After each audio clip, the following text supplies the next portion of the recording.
Salut à tous, c'est Pang de la chaîne, bienvenue sur cette vidéo qui aujourd'hui va parler d'émotions, va parler de gestion des émotions et parfois cette difficulté que peuvent avoir certaines personnes.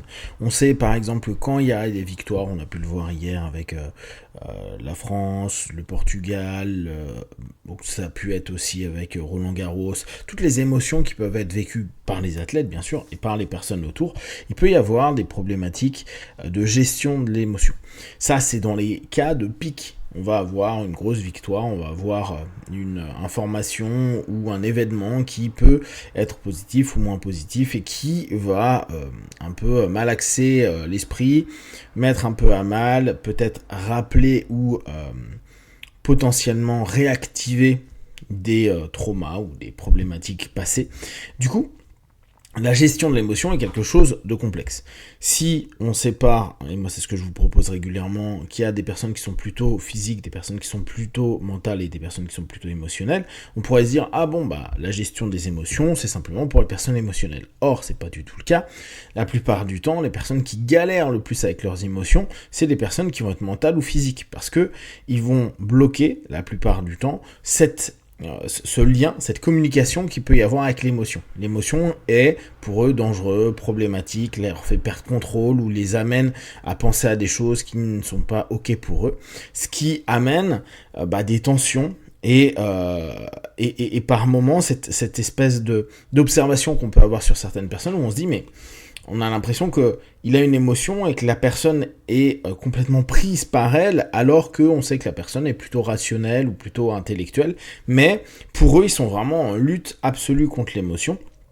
Et c'est complexe. Bien sûr, les personnes qui sont plutôt émotionnelles vont en vivre plein, mais justement parce qu'ils en vivent beaucoup, ils ont, depuis enfant, une aptitude, une capacité à les gérer. Là encore, c'est relatif, il y a des moments, eux aussi, ils se font complètement bouffer par leurs émotions, ils n'arrivent plus à séparer l'émotion de ce qu'ils sont, et c'est plus un dialogue, mais c'est vraiment un monologue émotionnel, où ça sature à longueur de temps, ça fait rentrer dans des transes qui sont vraiment pas ok, et du coup on peut être hyper mal, ou inversement, tiens on va reprendre au niveau du sport, on va se retrouver avec des personnes qui vont se faire amener par leur émotion à aller dans de la destruction de biens par exemple, ou à gueuler à longueur de temps pour la victoire, ou klaxonner pendant des heures pour la victoire d'une équipe ou d'une personne, parce que cette émotion prend le lead. Alors, ce qui est assez intéressant, ou en tout cas ce qui est assez utile en hypnose, c'est tout le travail sur les thérapies des parties.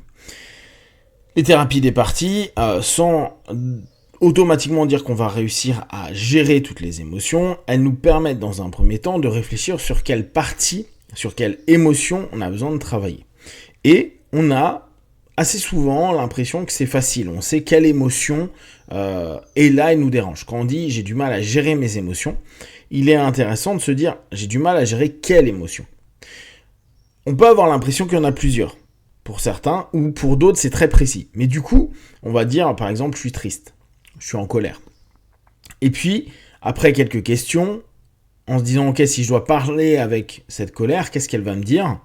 On va dire qu'elle va peut-être mettre en avant de la peur.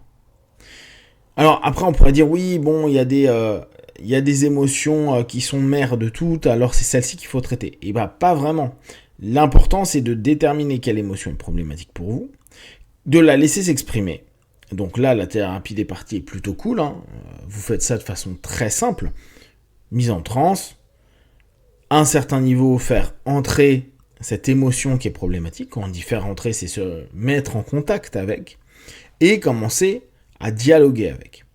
À dialoguer, c'est pas le moment agréable, qu'importe le centre que vous êtes, mental, physique ou émotionnel, parce que il y a quelque chose d'assez diffus au départ. Ce qui est le plus de l'hypnose, c'est que vu qu'on arrive à faire focaliser, la personne arrive à se remettre dans un état psycho-émotionnel qui est celui qui est problématique.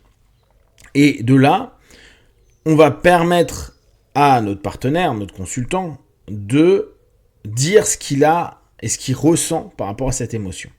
En le faisant plonger dedans, vous allez déjà voir qu'il n'y a pas 10 000 émotions qui viennent, c'est souvent une qui peut enclencher 1, 2, 3 max réactions émotionnelles.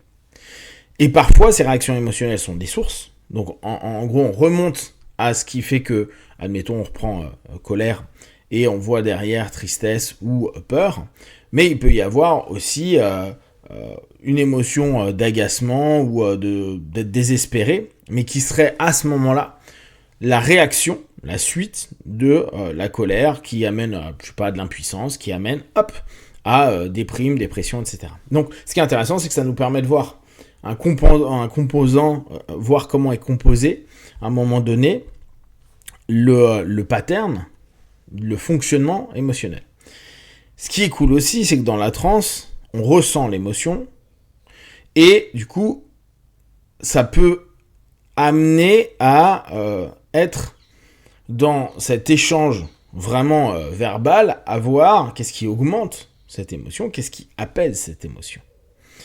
On sait bien que l'ensemble des hétérosuggestions qu'on peut avoir au quotidien, on gagne un match, on perd quelque chose, on a une mauvaise nouvelle, on a une bonne nouvelle, on vit un moment agréable, ça va complètement s'inscrire dans le rapport psycho-émotionnel qu'on a à un moment T, le développer en positif ou en moins positif. On a aussi l'ensemble des autosuggestions, et c'est là où souvent on a cette espèce de moments où on a l'impression que l'émotion tourne en rond et revient constamment, on veut penser à autre chose, et ça bloque. C'est là où je vous ai proposé il y a 2 jours cet élément tout simple de fixation du regard qu'on a en hypnose. Vous fixez et vous imposez à ce que vos yeux ne bougent pas. Et vous allez vous rendre compte qu'émotionnellement, comme physiquement, comme au niveau de votre mental, va y avoir une espèce de fixation, de diminution du flux et une forme d'apaisement qui arrive au bout de 30 secondes, 1 minute, faites-le le temps que vous avez besoin. Dans la thérapie des parties, dans la discussion avec les parties, si on veut être plus clair que le mot thérapie, va y avoir, au fur et à mesure, quelque chose de plus clair sur l'émotion qui doit être travaillée. Et souvent, c'est pas l'émotion qu'on a l'impression qui nous prend la plupart du temps. Il y a quelque chose de derrière, alors c'est pas toujours le cas, mais il arrive souvent qu'on s'aperçoit qu'il y a d'autres éléments qui nous ramènent à quoi ?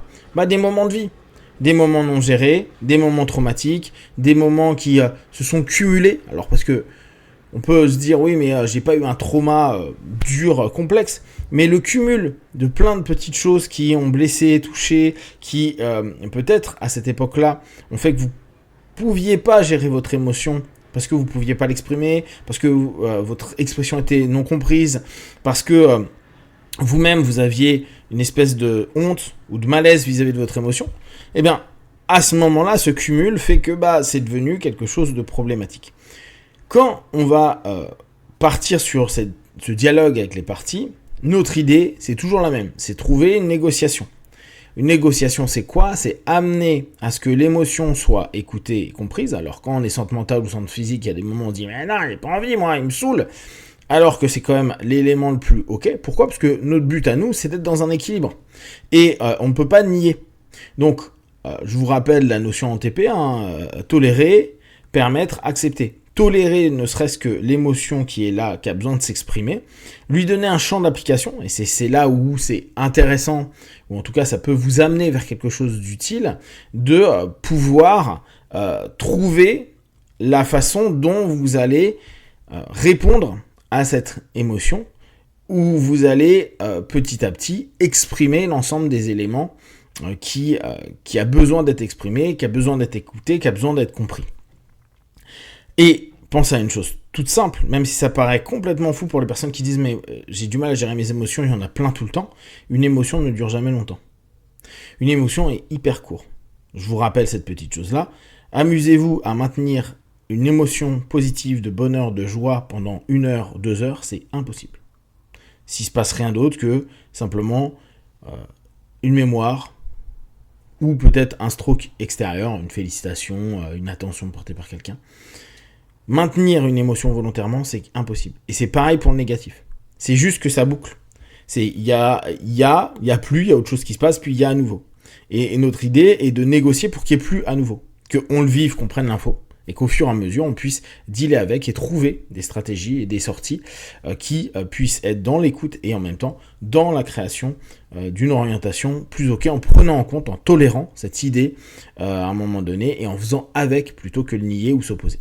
Si vous avez des questions et des remarques, vous les partagez sur Facebook, YouTube, j'y répondrai le plus rapidement possible. Comme d'habitude, de tout ce que je propose, ne prenez que ce qui est bon et juste pour vous. Tester, observer, analyser et conclure. Be one. Ciao.